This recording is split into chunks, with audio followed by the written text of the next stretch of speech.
நள்ளிரவில் இடியுடன் கூடிய கனமழை பெய்ததால் விழுப்புரம் புதிய பேருந்து நிலையத்தில் மழைநீர் குளம் போல் தேங்கியிருக்கிறது. பயணிகள் பேருந்து நிலையத்திற்குள் செல்ல முடியாமல் வெளியே காத்திருந்து ஏறி செல்லும் அவல நிலை ஏற்பட்டிருக்கிறது.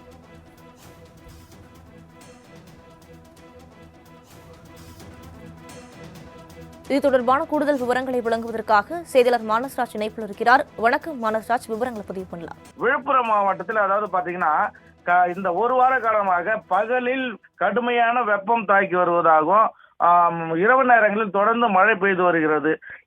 தொடர்ந்து இது போன்ற காரணங்களால் விழுப்புரம் மாவட்டத்தில் அதாவது இந்த புதிய பேருந்து நிலையத்தில் தெப்பக்குளம் போல அந்த மழைநீர் சூழ்ந்து காட்சி அளிக்கிறது நம்மால் பார்க்க முடிகிறது. தொடர்ந்து இந்த பகுதிகளில் இந்த பகுதி முக்கியமான பகுதியாக கருதப்படுகிறது. அதாவது தென் மாவட்டங்களையும் வட மாவட்டங்களை இணைக்கக்கூடிய ஒரு முக்கியமான புதிய பேருந்து நிலையமாக விழுப்புரம் பேருந்து நிலையம் இங்கே இருக்கிறது. இந்த பேருந்து நிலையத்தில் தற்பொழுது மழைநீர் சூழ்ந்திருப்பதாக இப்போது இந்த நிலையில காணப்படுவதாக பொதுமக்கள் மற்றும் பயணிகள் பெரும் சிரமத்திற்கு ஆளாகி உள்ளனர்.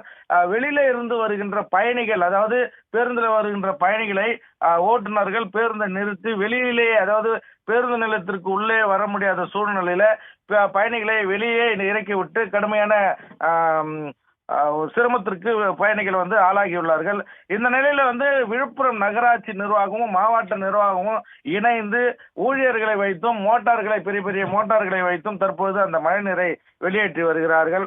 தொடர்ந்து இந்த மழை காலங்களில் இது போன்ற சூழ்நிலை ஏற்படுவதால் விழுப்புரம் பகுதியில் இருக்கிற அந்த மக்களுக்கு பெரும் அந்த சிரமத்தை ஏற்படுத்தி இருக்கிறது.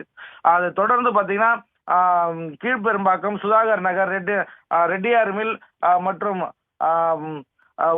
முக்கிய பகுதிகளில், முக்கிய தாழ்வான பகுதிகளில் இந்த மழை காலங்களில் மழைநீர் சூழ்ந்துள்ளதால் அதனையும் சரி செய்யும் பகுதியில் தற்போது நகராட்சி நிர்வாகம் ஈடுபட்டு இருக்கிறது. வினிதா, விரிவான விவரங்களுக்கு நன்றி மானஸ்ராஜ்.